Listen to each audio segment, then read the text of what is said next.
Question number 1.21। तो question number 1.21 क्या बोलता है कि कोई स्फीयर है, ठीक है, जिसका रेडियस जो है वो 10 सेंटीमीटर है और अननोन चार्ज है इस पर। If the electric field at 20 centimetre की दूरी पर इलेक्ट्रिक फील्ड की वैल्यू दी हुई है, जैसे स्फीयर हो गया, 20 सेंटीमीटर पर इलेक्ट्रिक फील्ड ई की वैल्यू दी हुई है 1.5 इंटू 10⁻³ न्यूटन पर कूलम। तो पूछा है कि इस पर चार्ज कितना होगा, ठीक है, पूरे स्फीयर पर चार्ज कितना होगा। तो फॉर्मूला बड़ा सिंपल सा चार्ज का, ठीक है, इलेक्ट्रिक फील्ड का फॉर्मूला होता है 1/4πε0 Q/r²। क्योंकि हम लोग स्फेरिकल सेल के या कोई भी चार्ज के स्फीयर के बहुत दूर पे हैं या दूर डिस्टेंस जो है उस सरफेस पे इनसाइड नहीं है, इसलिए हम लोग क्या लगा देंगे, सिंपली आर और क्यू लगा देंगे, ठीक है। जितना चार्ज, इसको पूरे को पॉइंट चार्ज मान करके भी बना सकते हैं इस क्वेश्चन को, ठीक है। तो फॉर्मूला कैसे निकालेंगे बताना। तो ई की वैल्यू दी हुई है कितनी, 1.5 इंटू 10⁻³, ठीक है, इज इक्वल्स टू इसकी वैल्यू होती है 9 इंटू 10⁻9। क्यू की वैल्यू कितनी हो जाएगी, क्यू की वैल्यू कितनी दी हुई क्वेश्चन में वो तो निकालना है, अपॉन डिस्टेंस यहाँ से यहाँ तक का, तो ये हो जाएगा पूरा यहाँ से लेकर के यहाँ तक का डिस्टेंस लेंगे क्योंकि पॉइंट चार्ज जैसा बिहेव करेगा।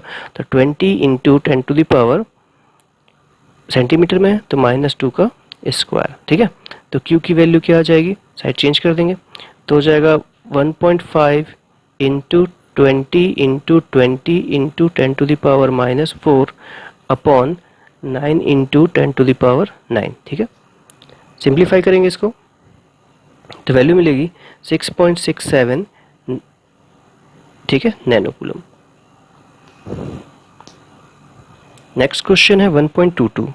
1.22 क्या बोलता है कि एक यूनिफॉर्मली चार्ज्ड कंडक्टिंग स्फीयर है of 24 metre diameter has a surface charge density दी हुई है उसकी, find the charge on the sphere. Surface charge density दी हुई है और चार्ज निकालने के लिए बोला है, ठीक है। ये भी मीटर में 2.4 मीटर में है और ये भी मीटर में है, find the charge on the sphere, ठीक है। तो हम लोग के पास तीन टाइप की सरफेस डेंसिटी चार्ज डेंसिटी होती है, एक होता है लीनियर चार्ज डेंसिटी, एक होता है सरफेस चार्ज डेंसिटी, एक होता है volume charge density. Surface charge density होता है charge upon length, surface charge density होता है चार्ज अपॉन एरिया और वॉल्यूम चार्ज डेंसिटी होता है चार्ज अपॉन वॉल्यूम, ठीक है। इसको रो से रिप्रेजेंट करेंगे। तो क्वेश्चन में पूछा सरफेस चार्ज डेंसिटी, तो फॉर्मूला लगाते हैं sigma is equal to q upon a, ठीक है। अब सिग्मा की जो वैल्यू दी हुई है क्वेश्चन में वो दी है 80, क्यू निकालना है, अब एरिया निकालना पड़ेगा, तो एरिया हो जाएगा पाई इंटू आर, मतलब 2.4 का स्क्वायर, ठीक है। अब ये 2.4 जो है क्वेश्चन में वो डायमीटर दिया हुआ है, तो 2.4 का हाफ का स्क्वायर करना पड़ेगा, तो ये हो जाएगा 1.2, तो 1.2 का स्क्वायर, सब बाकी तो सब ऐसा ही नहीं है, चाहे चेंज कर देना तो निकल जाएगा Q is equals to 80 into pi into 1.2 का स्क्वायर, ठीक है। सिंप्लीफाई करेंगे इसको, सिंप्लीफाई करने पर जो चार्ज की वैल्यू निकलेगी वो निकलेगी 1.45 इंटू 10⁻³ कूलम, ठीक है। फिर पूछा है what is the total flux, total flux की वैल्यू निकालनी है। अगर चार्ज पता हो टोटल फ्लक्स की वैल्यू कितनी होती है फाई, और फाई की वैल्यू क्या निकलेगी अपने पास Q अपॉन ε0। अब ε0 की वैल्यू कितनी होती है Q इंटू 4π इंटू 9 इंटू 10⁻⁹। लेकिन डिवाइड करना हमेशा कठिन पड़ेगा, मल्टीप्लाई करना ईजी पड़ता है, इसलिए ऐसा निकाल देते हैं। Q की वैल्यू कितनी है 1.45 इंटू 4π इंटू 9 इंटू 10⁻⁹, ठीक है। सिंप्लीफाई करने पे वैल्यू मिल जाएगी 1.6 इंटू 10⁸ न्यूटन मीटर स्क्वायर पर कूलम। नेक्स्ट क्वेश्चन है 1.23। बोला है कि एक इनफाइनाइट लीनियर चार्ज है, ठीक है, उसकी वजह से फील्ड की वैल्यू दी हुई है और डिस्टेंस दिया हुआ है। Calculate linear charge density, linear charge density की वैल्यू निकालनी है, ठीक है।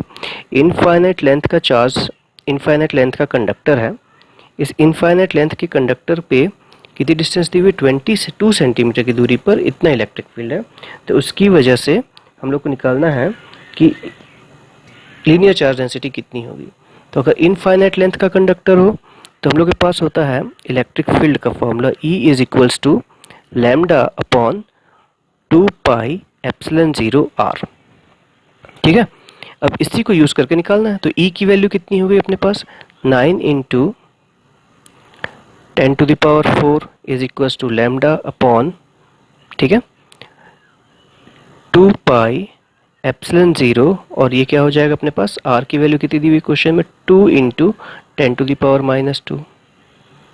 ठीक है, साइड चेंज कर देते हैं इसका, तो लैम्डा इज इक्वल टू क्या निकलेगा, 9 इंटू 10⁻⁴ इंटू 2 पाई एप्सिलॉन 0 इंटू 2 इंटू 10⁻⁻⁴। ठीक है, 4 पाई एप्सिलॉन 0 की वैल्यू कितनी होती है, 1 अपॉन, तो ये हो जाएगा 9 इंटू 10⁻⁴, इसकी वैल्यू कितनी हो जाती है, ये हो जाएगा अपने पास, ठीक है, इसको 4 पाई करने के लिए नीचे 2 डिवाइड करना पड़ेगा, तो हो जाएगा 9 इंटू 10⁻⁹ और 2 से डिवाइड कर दिया, इसको 4 पाई बनाने के लिए, ठीक है, 2 से डिवाइड करेंगे तो इंटू 2 इंटू 10⁻⁻⁴ अपॉन एक 2 और आ जाएगा। ठीक है, ये पूरा 9 से 9 कटा और ये 2 से 2 कट गया। ठीक है, इसको कैलकुलेट करने पे कितना बचेगा, ये हो जाएगा 2 घटा देंगे, ऊपर जाएगा तो बचेगा आंसर सिर्फ 10⁻⁻⁷, इतना क्या कूलम। ठीक है, कूलम पर मीटर, क्योंकि लीनियर चार्ज डेंसिटी निकालनी थी, बन जाएगा क्वेश्चन ये भी। ठीक है, नेक्स्ट क्वेश्चन है 1.24, 2 large thin metal plates, parallel plates दिए हुए हैं। ठीक है, 2 ऐसे प्लेट्स दिए हुए हैं और बोला है कि दोनों पैरेलल पे हैं और चार्ज डेंसिटी जो है, ठीक है, दोनों की इक्वल चार्ज डेंसिटी है इतना है। मान लो कि इसका चार्ज डेंसिटी जो है वो सिग्मा होता, इसका चार्ज डेंसिटी भी सिग्मा होता, इसकी वजह से फील्ड जो बनता है वो ई होता इस वाले की वजह से, और ये जो फील्ड होगा इसकी वजह से पॉजिटिव चार्ज की वजह से, तो इधर भी पॉजिटिव चार्ज की वजह से बनेगा फील्ड। तो फील्ड की वैल्यू कितनी हो जाएगी अपने पास, इस फील्ड की वैल्यू कितनी होगी ई, और ई की वैल्यू हो जाएगी सिग्मा अपॉन एप्सिलॉन 0। ठीक है, अब ये नेगेटिव चार्ज जो होगा फील्ड लाइंस को अंदर की ओर अट्रैक्ट करेगा, तो एक फील्ड लाइंस इधर बनेगी, इसकी वैल्यू हो जाएगी सिग्मा अपॉन एप्सिलॉन 0। ठीक है, अब ये नेगेटिव चार्ज जो होगा इसकी वजह से, इस नेगेटिव चार्ज की वजह से फील्ड लाइंस अंदर की ओर जाएंगी, तो ये फील्ड लाइंस हो गया, और इस पॉजिटिव की वजह से फील्ड लाइंस इस ओर जाएंगी, तो दोनों के फील्ड लाइंस कैसे हो जाएंगे, अंदर की ओर। ठीक है, अब क्या होगा इसके बाद हम लोग क्या देखते हैं, ये फील्ड लाइन भी अंदर है, ये भी फील्ड लाइन अंदर है, इसका फील्ड की वैल्यू कितनी होगी, सिग्मा अपॉन एप्सिलॉन 0, इसका फील्ड कितना होगा, सिग्मा अपॉन एप्सिलॉन 0, दोनों सेम डायरेक्शन पे लगा, दोनों जुड़ करके हो जाएंगे, दोनों जुड़ करके हो जाएंगे sigma upon 2 epsilon 0 plus sigma upon 2 epsilon 0, मतलब कि नेट फील्ड इन साइड कितना निकलेगा ना, इन साइड पे ये होगा sigma upon 2 epsilon 0 plus sigma upon 2 epsilon 0, क्योंकि दोनों की वैल्यू सेम है। ठीक है, इसकी वैल्यू जो कि 2 sigma upon 2 epsilon 0 cancel out हो गया, तो बचा कितना, सिग्मा अपॉन एप्सिलॉन 0। ठीक है, और बाहर की अगर बात करेंगे तो इस फील्ड का डायरेक्शन अंदर की ओर, इस फील्ड का डायरेक्शन बाहर की ओर। सिमिलरली अगर इस साइड की बात करेंगे तो नेगेटिव चार्ज में फील्ड लाइंस अंदर जाते हैं, तो इस फील्ड का डायरेक्शन अंदर की ओर, इस फील्ड का डायरेक्शन बाहर की ओर, तो फिर से इस रीजन पे 0, इस रीजन पे 0 और बीच वाले पे इतना, तो क्या निकलेगा, लेफ्ट पे ई लेफ्ट पे फील्ड की वैल्यू 0, ई राइट पर फील्ड की वैल्यू 0, और ई बिटवीन अगर निकालना होगा तो निकलेगा सिग्मा अपॉन एप्सिलॉन 0। ठीक है, सिग्मा की वैल्यू कितनी दी है, 1.7 इंटू 10⁻⁻², और 1 अपॉन एप्सिलॉन 0 की वैल्यू कितनी होती है, 4 पाई इंटू 9 इंटू 10⁻⁹। ठीक है, इसको सिंप्लीफाई करेंगे तो हम लोग के पास वैल्यू आ जाएगी इसकी, ये होगा 19.2 इंटू 10⁻⁻10। अब इलेक्ट्रिक फील्ड निकाल रहे थे तो न्यूटन पर कूलम। ठीक है, क्वेश्चन नंबर 1.25 जो है वो मिल्कन ऑयल ड्रॉप एक्सपेरिमेंट पर बेस्ड है। मिल्कन ऑयल ड्रॉप एक्सपेरिमेंट जो पढ़े होंगे उनको पता होगा कि इस एक्सपेरिमेंट के द्वारा E/m की वैल्यू निकाली गई थी। ठीक है, इलेक्ट्रॉनिक चार्ज की वैल्यू निकाली गई थी और इसकी वैल्यू कितनी निकलती है, 1.6 इंटू 10⁻⁻19 कूलम। उसी क्वेश्चन उसी पे बेस्ड टॉपिक है। ठीक है, मान लो कि ये कोई ऑयल का ड्रॉप है, इस पे नीचे की ओर फोर्स कितना लगेगा। ठीक है, कोई भी चीज़ होगी उस पर फोर्स, ग्रेविटेशनल फोर्स की वजह से फोर्स लगेगा mg। ठीक है, अब हम लोग क्या देखते हैं, अगर मैं चाहता हूं कि ये जो ऑयल का ड्रॉप है नीचे ना आए, इसके लिए हम लोग क्या लगा दिए कि इलेक्ट्रिक फील्ड ई ऊपर की ओर लगा दिया। ठीक है, और ये जो पूरा सिस्टम है, अगर ये ऑयल ड्रॉप इसी सरफेस पर बना रहना चाहिए तो हम लोग को क्या करना पड़ेगा, इन दोनों की वैल्यू इक्वल होनी चाहिए। ठीक है, तो हम लोग के पास फॉर्मूला निकल जाएगा फोर्स ड्यू टू इलेक्ट्रोस्टैटिक, इसकी वैल्यू कितनी हो जाती है, Q इंटू ई। अब कौन सा चार्ज था, इलेक्ट्रॉनिक चार्ज है, तो E इंटू ई, तो ये फोर्स की वैल्यू हो गई। ठीक है, इसके बाद हो गया हम लोग को निकालना पड़ेगा ग्रेविटेशनल फोर्स, तो ग्रेविटेशनल फोर्स का फॉर्मूला होता है m इंटू जी। अब क्वेश्चन में देखते हैं, ऐसे 12 ड्रॉप्स थे। ठीक है, और इलेक्ट्रिक फील्ड E की वैल्यू दी हुई है, ये तो कोई प्रॉब्लम नहीं है। डेंसिटी दी हुई है, मास नहीं दिया हुआ, तो अगर डेंसिटी दी हुई, मास निकालना हो तो मास का फॉर्मूला होता है डेंसिटी इंटू वॉल्यूम। ठीक है, स्फेरिकल बॉल मान लो तो density into 4/3 pi r cube, ये हो गया फॉर्मूला, वर्किंग फॉर्मूला। रेडियस दिया होगा हर ड्रॉप का, क्वेश्चन में दिया है कि oil drop 12 excess electrons held stationary in order to contain electric field, इतने इलेक्ट्रिक फील्ड है, ठीक है। तो पूछता है what is the radius, r ही निकालना है क्वेश्चन में, आर की वैल्यू निकालनी है, सिंपल सा क्वेश्चन है। तो फॉर्मूला क्या हो जाएगा बताना, ग्रेविटेशनल फोर्स यानी कि mg यानी कि density into 4/3 pi r cube into g, m into g is equal to E into capital E, ठीक है। आर की वैल्यू निकालनी है, साइड चेंज कर देंगे, आर की वैल्यू निकल जाएगी, सिंपल है बिल्कुल। तो r cube is equal to निकल जाएगा small e capital E into 3 upon 4 pi density into g, इतना निकल गया, ठीक है, ठीक है। अब इसके बाद क्या करेंगे, आर की वैल्यू क्या निकलेगी, r is equal to small e capital E into 3 upon 4 pi density into g पूरे का पावर 1/3, ठीक है। कैलकुलेशन है, पूरा कैलकुलेशन ही मेन हो जाएगा क्वेश्चन, ठीक है, बाकी इसमें कोई दम नहीं है। सारे वैल्यूज पता है हम लोग को, सिर्फ वैल्यूज सब्स्टिट्यूट करने हैं, ठीक है। जी की वैल्यू पता है 9.8 होता है, फिर ई की वैल्यू पता है 1.6 होता है, और एक कैपिटल ई की वैल्यू क्वेश्चन में गिवन है, ठीक है। अब ये एक ड्रॉप के लिए निकल रहा है, ऐसे कितने ड्रॉप्स थे टोटल, 12 ड्रॉप्स थे। तो एम को जो होगा उसको 12 से इंटू करना पड़ेगा शुरू में, तो यहाँ 12 आएगा, फिर यहाँ एक 12 आएगा, ठीक है, सर नीचे 12 आएगा और एक 12 यहाँ पर भी आएगा, ठीक है। तो ओवरऑल वैल्यू कितनी निकल जाएगी, r is equal to 12 into 1.6 into 10⁻⁻19 into electric field मतलब 2.55 into 10⁻4 into 3 upon 4 into pi into density, question में दिया होगा डेंसिटी है 1.26, ठीक है, ग्राम पर सेंटीमीटर क्यूब है, इसको भी चेंज करना पड़ेगा, ठीक है। 26 इंटू ग्राम को चेंज करेंगे तो 10⁻³ और सेंटीमीटर को चेंज करेंगे तो अपॉन 10⁻² का क्यूब, ऐसा हो जाएगा, ठीक है, क्योंकि सेंटीमीटर क्यूब होता है वहाँ पर।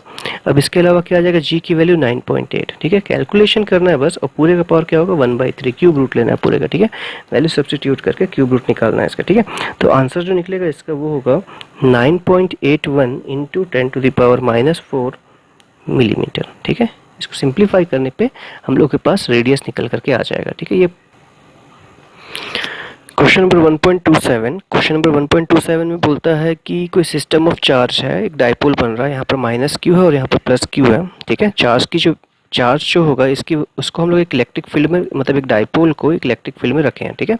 इलेक्ट्रिक फील्ड की वैल्यू कितनी दी हुई 10⁵ न्यूटन, ठीक है, 10⁵ न्यूटन किलोमीटर, ठीक है। अब इस पे क्या किए, जब इस इलेक्ट्रिक फील्ड पर हम लोग, अच्छा कूलम मीटर का मतलब क्या है कि इलेक्ट्रिक फील्ड जो है वो कांस्टेंट नहीं है। क्वेश्चन में बोला है कि इलेक्ट्रिक फील्ड जो हो रहा है वो वेरी कर रहा है, और जो उसके वेरी करने का रेट है वो 10⁵ न्यूटन कूलम, न्यूटन पर कूलम पर मीटर है, मतलब हर मीटर पर जाने पर इतनी इलेक्ट्रिक फील्ड 10⁵ न्यूटन का इलेक्ट्रिक फील्ड चेंज हो जा रहा है, ठीक है। और डाइपोल मोमेंट का डायरेक्शन ये है। तो क्वेश्चन पूछता है कि नॉन यूनिफॉर्म फील्ड पर एक डाइपोल को रख देंगे तो उस पर फोर्स और टॉर्क की वैल्यू कितनी होगी, सिंपल क्वेश्चन इतना ही है, ठीक है। फाइंड फोर्स एंड टॉर्क, दो वैल्यू निकालनी है, फोर्स की निकालनी है और टॉर्क की निकालनी है, ठीक है। तो हम लोग पहले देखेंगे कि फोर्स का फॉर्मूला क्या होता है। तो हम लोग को पहले निकालना पड़ेगा कि टॉर्क जो होता था, टॉर्क का फॉर्मूला क्या होता है, टॉर्क इज इक्वल टू होता है F इंटू आर, समझ सकते हैं ऐसा, ठीक है। और इज इक्वल्स टू क्या होता है, P डॉट E होता है, दोनों का डॉट प्रोडक्ट के बराबर निकलता है। तो अगर F का फॉर्मूला पूछें तो ये R नीचे आ जाएगा। तो जनरल जो कॉन्टेक्स्ट में लोग फॉर्मूला लिखते हैं, ठीक है, वो क्या होगा, क्योंकि यहाँ पर वेरी कर रहा है वो, तो फोर्स का फॉर्मूला लिख सकते हैं हम लोग Px into DE/dx plus Py into DE/dy plus Pz into DE/dz, क्योंकि वेरिएबल इलेक्ट्रिक फील्ड को डिफरेंशिएट करना पड़ेगा, समझ पाए यहाँ तक। तीन पार्ट में हो सकता है, तीनों एक्सिस के लोग, इसलिए dx, dy, dz, और p की वैल्यू भी तीन हो सकती है। तो टोटल अगर मेरे को निकालना फोर्स, तो तीनों एक्सिस में कितना कितना फोर्सेस लग रहा था, एक एक एक्सिस के हिसाब से निकाल के ऐड कर देंगे। अब x के डायरेक्शन पर डायपोल मोमेंट नहीं है, ठीक है, py y के डायरेक्शन में डायपोल मोमेंट नहीं है, p, ठीक है, x के डायरेक्शन में कोई डायपोल मोमेंट नहीं, y के डायरेक्शन में कोई डायपोल मोमेंट नहीं, pz की वैल्यू क्वेश्चन में गिवन है, ठीक है। तो pz जो दिया है अपने पास, वो दिया है 10⁻⁻7 कूलम मीटर, ठीक है। और इलेक्ट्रिक फील्ड का चेंज वो भी z के एक्सिस के लॉन्ग दिया हुआ, ठीक है। तो DE बाई डी जेड की वैल्यू गिवन है, वो कितना दिया है क्वेश्चन में, उसकी वैल्यू दी हुई है 10⁵ न्यूटन पर कूलम मीटर। ठीक है, अब क्वेश्चन पूछा है फोर्स की वैल्यू क्या होगी। अच्छा, पी एक्स की वैल्यू कितना लिखेंगे और पी वाई की वैल्यू कितनी लिख देंगे, 0। Similarly d e upon d e x equals to d e upon d y is equals to भी क्या हो जाएगा, 0। इन दोनों की वैल्यू 0, तो इसकी वैल्यू 0 हो गई, ये भी 0 हो गया, तो बच गया सिर्फ ये। तो जो फोर्स का फॉर्मूला लगेगा अपने पास, force is equals to final result जो बचेगा उसमें सिंपली दोनों को मल्टीप्लाई कर देंगे। ठीक है, तो मल्टीप्लाई करने पे कितना आ जाएगा हम लोग के पास, 10⁻⁻7 इंटू 10⁵। अब एक चीज़ ध्यान देनी चाहिए इसमें कि जो फोर्स है वो तो वेक्टर क्वांटिटी थी, उसका भी डायरेक्शन डिफाइन करना चाहिए था हम लोग को। ठीक है, तो ठीक है, तो इसमें डायरेक्शन जो निकलेगा हम लोग के पास, डायपोल मोमेंट इधर लग रहा है, इलेक्ट्रिक फील्ड इधर लग रही है, दोनों को मल्टीप्लाई कर रहे हैं, तो हम लोग के पास क्या होगा, दोनों के बीच में एंगल कितना निकल रहा है बताओ, 180 डिग्री। 180 डिग्री में -1 आना चाहिए, तो यहाँ नेगेटिव आ जाएगा, तो फोर्स की ओवरऑल वैल्यू जो निकलेगी वो निकलेगी -10⁻²। ठीक है, नेगेटिव क्यों है समझ में आ रहा है, दोनों के बीच में एंगल 120 डिग्री है, 120 डिग्री दोनों सब्ट्रैक्ट होंगे तो उसके हिसाब से नेगेटिव आ जाएगा, बन जाएगा यहाँ तक का। ठीक है, इसके बाद जो क्वेश्चन है, क्वेश्चन में पूछा है कि डायपोल मोमेंट के बाद फोर्स निकालने के बाद इस पर टॉर्क भी निकालिए। अब देखो अगर थीटा की वैल्यू, ठीक है, थीटा की वैल्यू कितनी हो, 0 हो या 180 डिग्री हो, दोनों केस में देखो यहाँ 180 डिग्री है, तो टॉर्क का फॉर्मूला होता है PE sin थीटा। तो चाहे 0 हो चाहे 180 डिग्री हो, टॉर्क की वैल्यू तो 0 ही निकलती है, तो इस केस में टॉर्क कितना आएगा, 0, और फोर्स कितना निकलेगा, -10⁻²। ठीक है, बन जाएगा। बट सिंपल सा क्वेश्चन था, क्वेश्चन में पूछा है कि फोर्स और टॉर्क निकालिए, इलेक्ट्रिक फील्ड वेरी कर रहा है, तो वेरी करने वाले में कंडीशन पे मेरे को फोर्स की वैल्यू जो होगी वो हर एक फोर्स को जोड़ने पर मिलेगी, तो सभी फोर्सेस को ऐड कर दिए यहाँ पर अलग अलग, और उसके बाद क्या किए, जो बाकी सब तो 0 दिए हुए थे इन दोनों को मल्टीप्लाई कर दिए। यहाँ नेगेटिव साइन में डाउट हो सकता है, तो क्यों, एक का डायरेक्शन ऊपर एक का डायरेक्शन नीचे, तो एक को नेगेटिव ले लिया, एक को पॉजिटिव, किसी भी एक को नेगेटिव किसी भी एक को पॉजिटिव लेना था। ठीक है, चाहे तो इसको नेगेटिव इसको पॉजिटिव, इसको पॉजिटिव इसको नेगेटिव, दोनों में सेम आंसर आता, तो ये आंसर बन जाएगा। ठीक है, और फोर्स है तो ऐसा यूनिट न्यूटन लिख देंगे। टॉर्क की वैल्यू 0 क्यों है, क्योंकि थीटा की वैल्यू कितनी है, 0 या 180, जो भी समझना है। नेक्स्ट क्वेश्चन बहुत इंपॉर्टेंट है, ये क्रिटिकल थिंकिंग पे बेस्ड है। क्वेश्चन है कि एक ऐसा कोई भी शेप का सॉलिड हो गया, इस किसी भी शेप के सॉलिड में से कुछ एक पर्टिकुलर पार्ट को लोग निकाल लिए, तो क्वेश्चन है इस पर्टिकुलर पार्ट को निकालने के बाद इसके अंदर पे फील्ड जो होगा, ठीक है, फील्ड इन द होल, जो होल था उस पर फील्ड की वैल्यू σ/2ε0 होती है, ये निकाल के बताना है। ठीक है, समझ में, क्वेश्चन बिल्कुल सिंपल है, बस हायर थिंकिंग ऑर्डर का क्वेश्चन है और कुछ नहीं है। ठीक है, तो हम लोग क्या देखते हैं कि टोटल फ्लक्स किसी भी क्लोज सरफेस पे कितना निकलता है, σ/ε0, और किसी भी कंडक्टर के अंदर पे फ्लक्स कितना निकलता है, हमेशा 0, मतलब मेटल के अंदर पे चार्ज 0 होता है, इसलिए फ्लक्स की वैल्यू भी कितनी हो जाती है, 0। ठीक है, इसी कारण हम लोग क्या देखेंगे, अंदर पे जो टोटल फील्ड होगा वो कितना होगा, 0, और बाहर पे जो फील्ड होगा वो उसके फ्लक्स पे डिपेंड करेगा। अब किसी भी कंडक्टर के, ठीक है, किसी भी कंडक्टर के बाहर पे इलेक्ट्रिक फील्ड की वैल्यू होती है σ/ε0। यहाँ 2 नहीं आता, अगर कोई पतला सीट होता, सीट ऑफ चार्ज होता, तो फॉर्मूला आता σ/2ε0, क्योंकि ये पूरा कंडक्टर है, कोई थिक सीट है, पूरा कंडक्टर है, तो फील्ड की वैल्यू कितनी हो जाएगी, σ/ε0। ठीक है, तो हम लोग के पास जस्ट आउटसाइड, मतलब E1 और E2 को जोड़ने पर कितना मिलना चाहिए, जस्ट आउटसाइड ना, इसकी वैल्यू होनी चाहिए σ/ε0। ठीक है, अब अंदर पे ऐसा एज्यूम करना पड़ेगा मेरे को कि अगर दो फील्ड E1 फील्ड जो लग रहा था हॉलो साइड की वजह से, अगर ये ऊपर की ओर लग रहा है, और ठीक है, अगर ये ऊपर की ओर लग जाए तो इसकी वजह से नेट फील्ड कुछ ना कुछ हो जाएगा। इसको काउंटर बैलेंस करने के लिए नीचे की ओर फील्ड है ना कंपलसरी, ताकि अंदर पे फील्ड की वैल्यू कितनी हो जाए, 0। अब E1 तो बाहर लग ही रहा था, E2 एक्स्ट्रा फील्ड माना हूँ, इसको बैलेंस करने के लिए E2 फील्ड और ऊपर में मानना पड़ेगा, इसीलिए 2 फील्ड निकले यहाँ ऊपर की ओर, E1 + E2। फिर से सुनना, E1 अगर बाहर की ओर निकल रहा होता तो इसके अंदर का फील्ड कितना हो जाता, कुछ ना कुछ फाइनाइट वैल्यू हो जाती, पर मेटल के अंदर पे फील्ड कितना होता है, 0। टोटल फील्ड कितनी होती है मेटल के अंदर पे, 0। तो अगर ये E1 बाहर की ओर फील्ड निकल रहा होता तो मेरे पास क्या निकलता है, नेट फील्ड की वैल्यू कुछ हो जाती। तो हम लोग क्या देखेंगे, बाहर की लगने वाले फील्ड को कैंसिल आउट करने के लिए अंदर की ओर एक फील्ड लिया, इसका नाम रख दिया E2। ठीक है, अब इस E2 अगर नीचे की ओर लग रहा है तो इसको बैलेंस करने के लिए ऊपर भी फील्ड एज्यूम करना पड़ेगा। ठीक है, to every action there is equal and opposite, ऐसे भी समझ सकते हो, ऐसा समझ सकते हो कि एक को अगर इधर ऐड कर रहा हूँ तो उधर भी लेना पड़ेगा इसको बैलेंस करने के लिए। ठीक है, तो अपने पास बन जाएगा यहाँ तक। अब बाहर पे जो टोटल फील्ड होता है वो होता है σ/ε0, क्योंकि ये एक सॉलिड है, तो बाहर की ओर फील्ड की वैल्यू हो जाएगी सिग्मा अपॉन एप्सिलॉन जीरो। ठीक है, अब जो अंदर की ओर फिल होनी चाहिए वो दोनों का डायरेक्शन तो अपोजिट हो गया, मतलब E1 माइनस E2 या उल्टा भी ले सकते हैं, इज इक्वल टू क्या निकल जाएगा, इज इक्वल टू जीरो, क्योंकि नेट फिल इनसाइड कितना हो जाएगा, जीरो। ठीक है, अगर इन दोनों को ऐड कर दें, एडिंग इक्वेशन 1 एंड 2, इक्वेशन 1 और 2 को अगर ऐड करते हैं तो E2 से E2 कैंसिल हो जाएगा, तो twice of E1 is equal to sigma upon epsilon zero. ठीक है, सेप कुछ भी हो, हर बार कंक्लूजन इतना ही निकलेगा, इसे निकलेगा E1 is equal to sigma upon 2 epsilon zero. तो क्या कंक्लूजन निकला कि हॉलो साइड से इलेक्ट्रिक फील्ड की वैल्यू कितनी होगी, सिग्मा अपॉन 2 एप्सिलॉन जीरो, जो प्रूफ करना था। और इसका डायरेक्शन देख सकते हो, क्योंकि चार्ज इलेक्ट्रोस्टैटिक्स में होना चाहिए। ठीक है, तो ये हमेशा सरफेस के परपेंडिकुलर होगा, तो इनटू एन कैप। तो इससे क्या ये कंक्लूजन निकलता है कि अंदर पे field sigma upon 2 epsilon zero होती है, तो जवाब है नहीं, अंदर पे नेट फील्ड अभी भी जीरो है, लेकिन अगर बात करेंगे हॉलो स्फीयर की वजह से, हॉलो साइड की वजह से कितना फील्ड होगा, तो सिग्मा अपॉन 2 एप्सिलॉन जीरो होगा। ठीक है, बन जाएगा क्वेश्चन। इसमें कुछ पॉइंट्स याद रखना हमेशा कि हम लोग क्या देखते हैं कि पूरा सॉलिड की वजह से, ठीक है, सरफेस पे अगर फील्ड निकालेंगे तो सिग्मा अपॉन एप्सिलॉन जीरो होता है। ठीक है, और अगर कोई पूछता है एक पर्टिकुलर सीट की वजह से, एकदम थिन सीट है, तो इसकी वजह से क्या होता है, सिग्मा अपॉन 2 एप्सिलॉन जीरो होता है। अगर किसी भाग को खोखला कर दें ऐसा, ठीक है, और इसके अंदर की फील्ड के बारे में पूछें तो इसकी वैल्यू भी कितनी होगी, सिग्मा अपॉन 2 एप्सिलॉन जीरो होगा। ठीक है, डेरिवेशन में कोई डाउट नहीं होना चाहिए। इस कॉन्सेप्ट को समझेंगे फिर से कि E1 अंदर की ओर से लगने वाला फील्ड था, पर अंदर पे फील्ड जीरो होता है, इसको बैलेंस करने के लिए E2 अंदर के उल्ट अपोजिट डायरेक्शन में मानना पड़ा। अगर E2 को नीचे की ओर मानूंगा तो एक E2 ऊपर की ओर मानना पड़ेगा ताकि नेट फील्ड बैलेंस रहे। ठीक है, अब एक E1 जो अंदर से ट्रेवल करते बाहर की ओर निकल रहा था, उसके साथ एक E2 भी आ गया, तो E1 और E2 ऐड हो जाएंगे क्योंकि दोनों डायरेक्शन सेम है, और ये E1 और E2 सब्ट्रैक्ट हो जाएंगे, E1 माइनस E2 की वैल्यू जीरो हो जाएगी क्योंकि नेट फील्ड इनसाइड कितना होता है, जीरो, और E1 प्लस E2 की वैल्यू हो जाएगी सिग्मा अपॉन एप्सिलॉन जीरो, क्योंकि बाहर पे फील्ड की value sigma upon epsilon zero होती है। ठीक है, सॉलिड के बाहर पे ऐड करने पे जो रिजल्ट है वो प्रूफ हो जाएगा। नेक्स्ट क्वेश्चन है कि obtain the formula for electric field due to a long thin infinite conductor. ठीक है, जिसकी लीनियर चार्ज डेंसिटी लैम्डा दी हुई है। इस पूरे कंडक्टर पे चार्ज कितना फैला हुआ है, चार्ज डेंसिटी कितनी दी हुई, लैम्डा दी हुई है।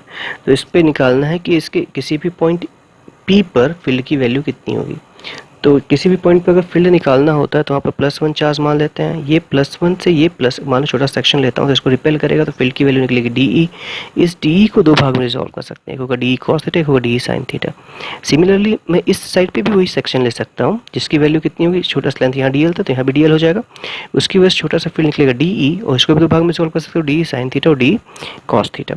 तो अगर इस पूरे के लिए नेट फील्ड निकालना हो तो मैं निकाल सकता हूँ इसको दो भाग में, एक निकाल सकते हैं DE एक्स एक्सिस के लॉन्ग और एक होगा DE वाई एक्सिस के लॉन्ग। ठीक है, DE एक्स एक्सिस के लॉन्ग कितना होगा, देखो ये दोनों जुड़ जाएंगे तो ये निकलेगा DE cos theta plus DE cos theta. ठीक है, ऐसे सिर्फ दो ही सेक्शन नहीं, ऐसे बहुत सारे इनफाइनाइट नंबर ऑफ सेक्शन होंगे तो उन सबको जोड़ना पड़ेगा। जबकि अगर मैं वाई एक्सिस की बात करें तो यहाँ पर क्या निकलेगा, समेशन, यानी कि जोड़ना ही है DE sin थीटा को। अब ये जो सेक्शन निकलेंगे बार बार जोड़ी में आ रहे हैं, एक DE sin थीटा ऊपर आ रहा है, एक DE sin थीटा नीचे आ रहा है, तो नेट फील्ड की वैल्यू कितनी हो जाएगी, इसकी वजह से जीरो हो जाएगा। ठीक है, क्योंकि जितना इक्वल है और अपोजिट है तो हम लोग बोलेंगे कैंसल्ड इन पेयर। ठीक है, मतलब दो दो की जोड़ी लेते हैं और कैंसिल होता गया, तो जो नेट फील्ड की वैल्यू निकलेगी वो निकलेगा सिर्फ DE एक्स पर डिपेंड करेगा। ठीक है, और इन सबको जोड़ना पड़ेगा, तो नेट फील्ड DE जो निकलेगा, ठीक है, DE एक्स की वजह से जो निकल रहा है उसको फील्ड मान लो बोलता हूँ E, और ये हो जाएगा अपने पास इंटीग्रेशन ऑफ DE cos थीटा। जितने भी फील्ड निकलेंगे उन सबको इंटीग्रेट करने पर आंसर आ जाएगा। ठीक है, समझ पा रहे हो ना। अब मेरे को इसमें सबकी वैल्यू निकालनी है, DE कितना होगा और cos थीटा कितना होगा, फॉर्मूला ट्राई करते हैं। तो जो DE होगा उसका फॉर्मूला क्या होगा, 1/4 पाई एप्सिलॉन जीरो, यहाँ पर छोटा सा चार्ज हो गया DQ अपॉन यहाँ से यहाँ तक का डिस्टेंस x का स्क्वायर। ठीक है, इसी में सारे वैल्यूज को सब्स्टिट्यूट करना है बस। ठीक है, DQ जो था याद करेंगे, चार्ज डेंसिटी तीन टाइप की होती है, लैम्डा का फॉर्मूला होता है DQ अपॉन DL। तो DQ क्या निकल जाएगा, DQ इज इक्वल टू निकल जाएगा लैम्डा इंटू DL। ठीक है, फाइनल रिजल्ट लिख रहे हैं यहाँ पर। तो DE की जो वैल्यू निकली वो थी 1/4 pi epsilon zero lambda DL upon r square. ठीक है, अब हम लोग को सोचना है ये आर स्क्वायर क्या होगा, ये डी एल क्या होगा और ये कॉस थीटा क्या होगा, तो हम लोग का आंसर निकल जाएगा। तो हम लोग देखते हैं कि कॉस थीटा क्या होगा। ठीक है, इस ट्राइंगल में कॉस थीटा सोचना है, तो कॉस थीटा क्या होगा, कॉस होता है बेस अपॉन हाइपोटेनियस, बेस हो गया a और हाइपोटेनियस हो गया x, तो हो गया a अपॉन x। तो x इज इक्वल टू क्या निकल गया, a अपॉन कॉस थीटा यानी कि a सेक थीटा। ठीक है, इसके बाद क्या निकालेंगे हम लोग, ये x की वैल्यू निकल गई, देख लो। ठीक है, सॉरी, a अपॉन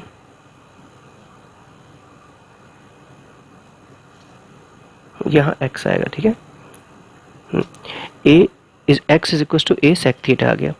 अब ये निकल गया, x की वैल्यू निकल गई। अब निकालते हैं dl की वैल्यू। इस ट्राइंगल में अगर tan थीटा लगा दें तो tan थीटा का फॉर्मूला क्या निकल जाएगा, tan थीटा, इस ट्राइंगल में अगर tan थीटा लगा दें तो क्या होगा, तो tan थीटा का फॉर्मूला होगा अपने पास, ये होगा l by x, l by a. इससे क्या निकलेगा, l is equals to a tan theta. इससे क्या निकलेगा, d l by d theta equals to a sec square theta.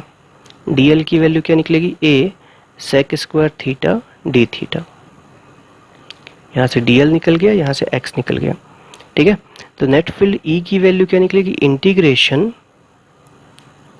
D E की वैल्यू कितनी थी, 1/4 pi epsilon 0 lambda. D l की वैल्यू क्या निकली, a sec square theta d theta upon x का स्क्वायर।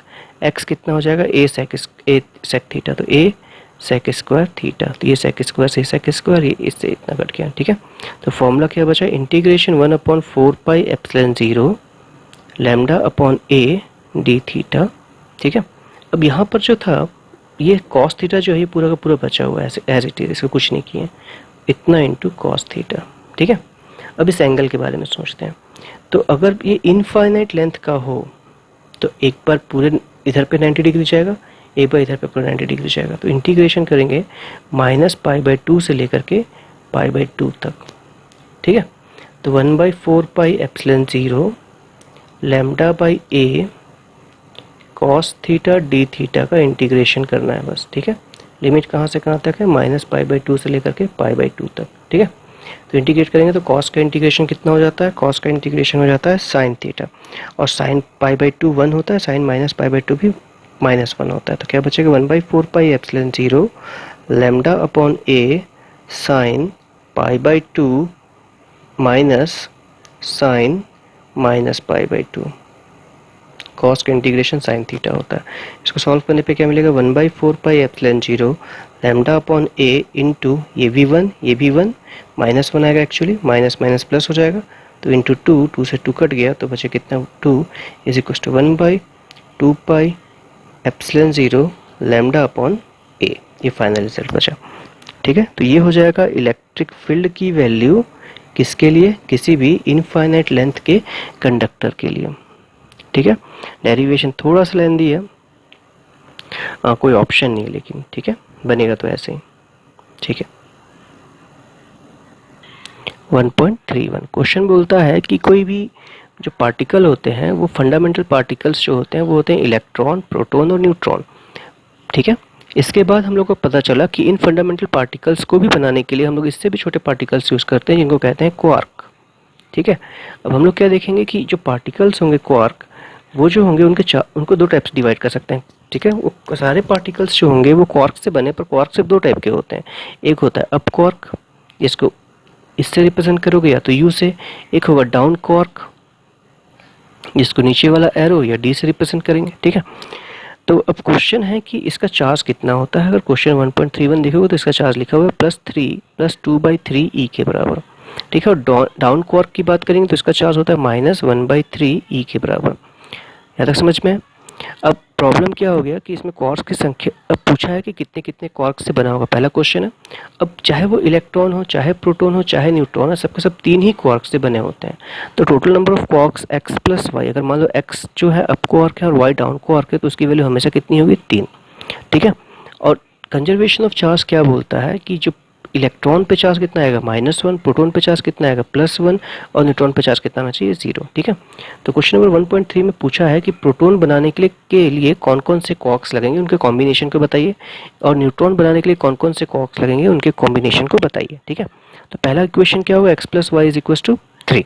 अब सेकेंड इक्वेशन सोचना है हम लोग को। ठीक है, तो मान लो कि x नंबर है अप कॉक्स के और y नंबर है डाउन कॉक्स का, तो ये ऐसे बोल सकते हैं up quarks plus down quarks = क्या हो जाएगा 3 हमेशा।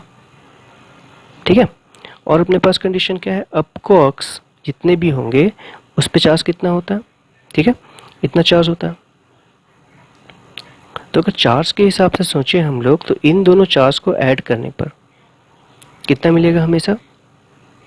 ठीक है, तो हम लोग के पास कंक्लूजन निकलेगा कि मान लो कि x जो है अप कॉक्स है, तो x × 2/3 e प्लस, ठीक है, y × डाउन कॉक्स -1/3 e, और प्रोटॉन पे चार्ज कितना होता है 1 इलेक्ट्रॉन के बराबर। सब में e है, कॉमन लेके काट दिए, तो x 2x/3 plus minus y/3 = 1e।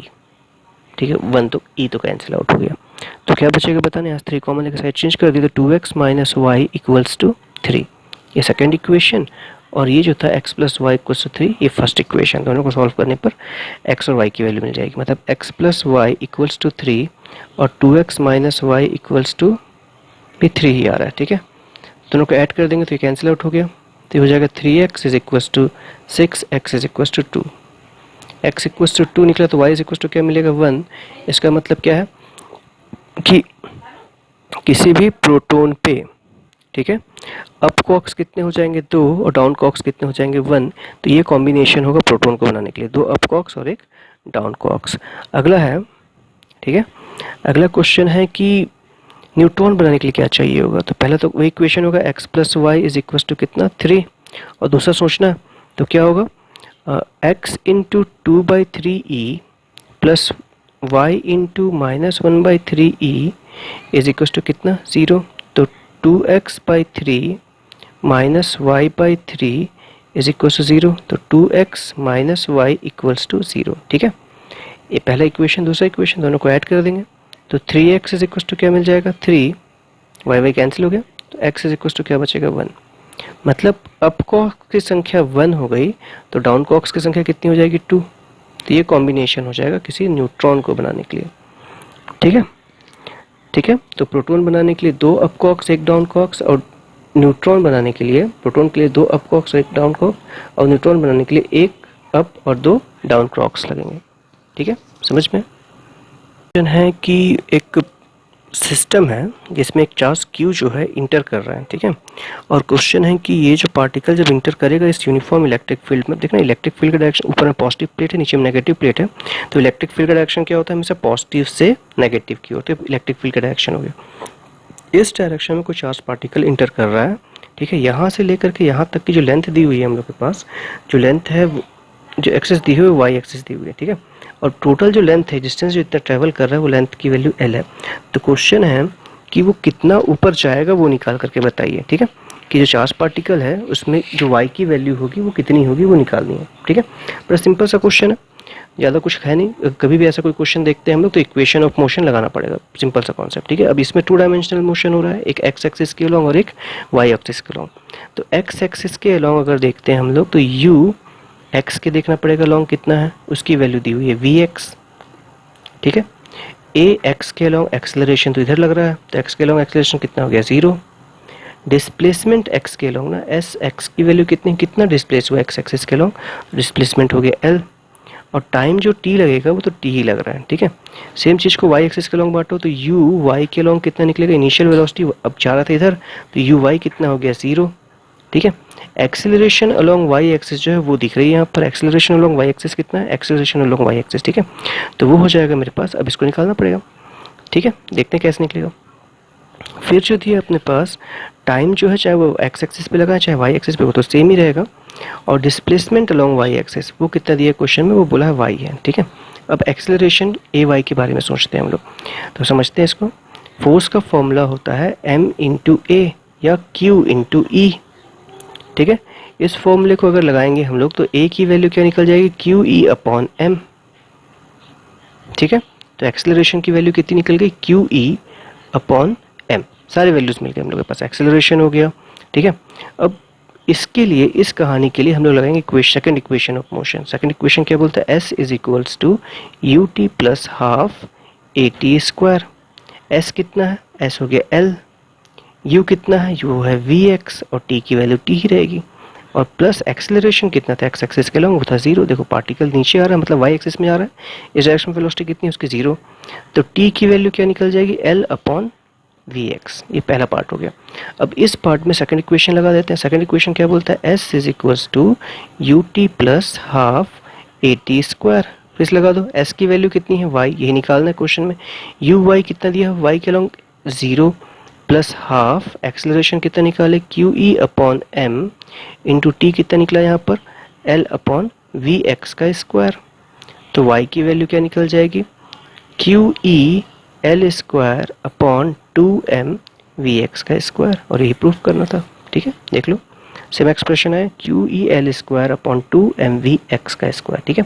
अब देखना लेंथ के डायरेक्टली प्रोपोर्शनल है लेकिन स्क्वायर पे, मतलब इसका पाथ कैसा होगा, पैराबोलिक होगा, ठीक है। पार्टिकल स्ट्रेट लाइन पे इंटर करेगा फील्ड के अंदर, लेकिन जैसे फील्ड के अंदर इंटर करेगा इस फोर्स की वजह से उसका पाथ कैसा हो जाएगा, पैराबोलिक हो जाएगा, ठीक है। इलेक्ट्रॉन या नेगेटिव चार्ज है इसलिए वो ऊपर मूव कर रहा है, पत्थर के जैसा नहीं। पत्थर कैसा होता है, हमेशा नीचे आता है, अगर ये पॉजिटिव चार्ज होता तो नीचे क्यों आता, लेकिन पाथ कैसा होता है, अभी भी पैराबोलिक होता है। तो क्वेश्चन में ये भी पूछा है कि ग्रेविटेशनल फोर्स के से कंपेयर करके बताएं, तो उससे भी कंपेयर कर सकते हैं कि जैसे ग्रेविटेशनल फोर्स के कारण किसी पत्थर को फेंकने पर पैराबोलिक पाथ ट्रेस करता है, वैसे ये भी कैसा पाथ ट्रेस करेगा, पैराबोलिक पाथ ट्रेस करेगा।